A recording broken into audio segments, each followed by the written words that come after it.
আসসালামু আলাইকুম। আজকে আমি আপনাদেরকে তৈরি করে দেখাবো রমজান স্পেশাল দোকানের মতো ছোলা ভুনা।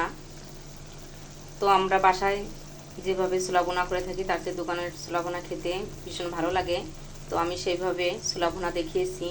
তো চলুন দেখে নেই পুরো রেসিপিটি।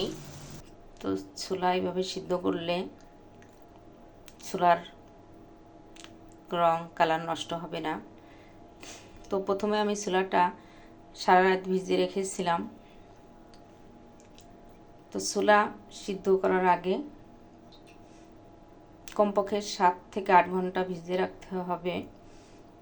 তো ভিজিয়ে রাখছি, এখন ছোলাগুলো সিদ্ধ করে নেব। আর ছোলাগুলো ফুলে কত বড় হয়ে গেছে। ছোলাগুলো একটা পাতিলে নিয়ে নিয়েছি। এখন দিয়ে দেবো পানি। আর পানিটা একটু বেশি করে দিতে হবে। আপনারা চাইলে প্রেসার কুকারেও সিদ্ধ করে নিতে পারেন। তো দিব হলুদ, দিব লবণ। হলুদ দিয়েছি হাফ চামচ, লবণ দিয়েছি 1 চামচ, দিয়ে সিদ্ধ করে নেব। এভাবে ছোলা সিদ্ধ করলে কালার নষ্ট হবে না। তো এখানে ছোলাগুলো আমি সারা রাত ভিজিয়ে রেখে সিদ্ধ করে নিয়েছি।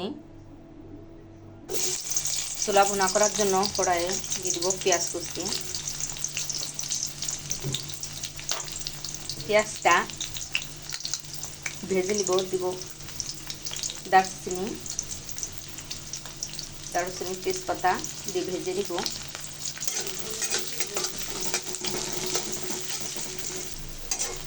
পেঁয়াজটা ভেজে নিয়েছি। এখন দিব কাঁচামরিচ কুচি,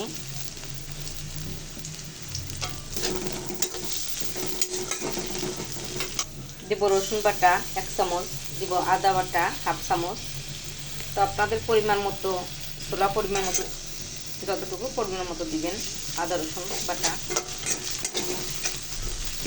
কাঁচা মশলাটা ভেজে নিব। কাঁচা মশলাটা যাতে না ছিটে দিয়ে দিব লবণ। আর লবণ দিলে কাঁচা মশলাটা ভাজার সময় ছেটে না। তো এখানে আমি হাফ চামচ লবণ দিয়েছি। আর ছোলা সিদ্ধর সময় লবণ দিয়ে সিদ্ধ করেছিলাম। কাঁচা মশলাটা ভালো করে ভেজে নিয়েছি। এখন দিব হলুদের গুঁড়া চামচ, ধনিয়ার গুঁড়া, হলুদের গুঁড়া হাফ চামচ, মরিচের গুঁড়া দিব হাফ চামচ। ঝালটা আপনাদের স্বাদ মতো দিবেন।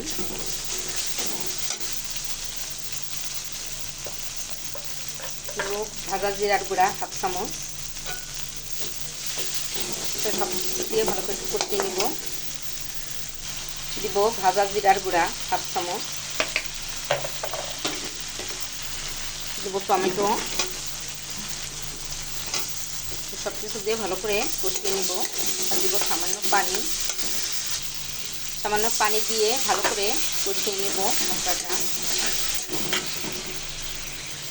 তো ভালো করে কষিয়ে নিয়েছি। এখন দিয়ে দিব ছোলা।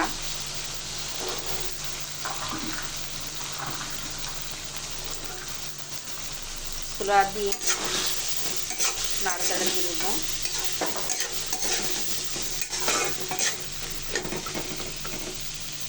এখানে দিব আমি আলুটা একটু ভেঙে দিব। আমি আলুটা সিদ্ধ করে নিয়েছি। আর আলুটা দিলে এভাবে ভেঙে দিলে আলুটা গ্রেভিটা ভালো হয় আর খেতেও ভালো লাগে ছোলা ভুনাটা।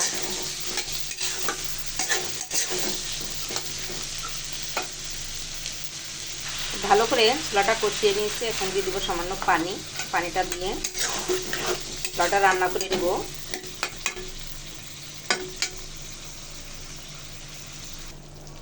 পানিটাও টেনে আসছে আর একটা মাখো মাখো হয়ে গেছে ছোলাটা।